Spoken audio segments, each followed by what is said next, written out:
బావనే పక్కన ఉంటే ఎవరు చూస్తారు ఇంకేమని వస్తారు ఊరు వడ అల్లరి చేస్తే తన్నులు తింటారు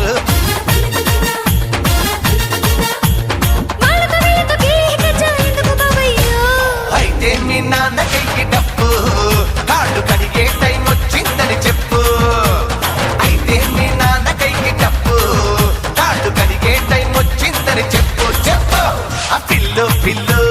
మరదలు పిల్లు ఊరి బయట కమల పాకు తోటకొస్తావా పిలగు పిలగు ఎట్టా పిలగు ఒంటరిగా నేను వస్తే బతకనిస్తావా పిల్లు పిల్లు మరదలు పిల్లు ఊరి బయట కమల పాకు తోటకొస్తావా పిలగు